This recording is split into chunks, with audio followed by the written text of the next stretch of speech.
officials in Rutland are preparing for the worst. And for some residents, flooding is all too familiar. Adam Sullivan takes us there to show us how they're getting ready. According to the National Weather Service, the Otter Creek could crest just shy of 12 feet. And if that happens, it could cause problems for Rutland and surrounding towns.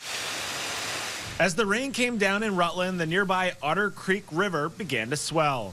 Officials say low-lying neighborhoods adjacent to the river could see high water when the river crests Thursday morning. Danielle and William Quintana live on Clover Street in Rutland. They lost their car to flooding 2 summers ago. And the water was under the roof.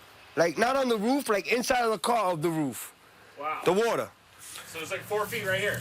Easy. The Rutland couple, who has several young kids, were also forced from their home. It went right up to that step right there. And they came with the raft, got us, and evacuated and got us out of there. These are the 2 rescue boats. Rutland Fire Department's swift water rescue boats are ready to go. City departments were communicating throughout the day as public works crews cleaned stormwater drains of leaves and debris. July flood that we had a few years ago, we ended up evacuating 36 people from a neighborhood just because the water came up so quickly. Officials say several towns along the Otter Creek River could be impacted with the combination of rain and snowmelt.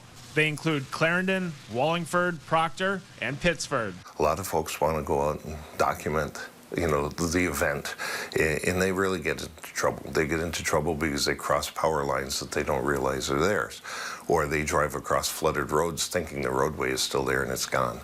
So if they don't need to be out, it'd be better if they stayed inside. The Quintanas say they're taking the possible threat in stride. Concerned? What are you going to do? You deal with it as it comes, right? It's nature. It's part of life. City officials say they are prepared to set up an emergency operations center here at the police station if and when that is necessary. Reporting from downtown Rutland, Adam Sullivan, Channel 3 News.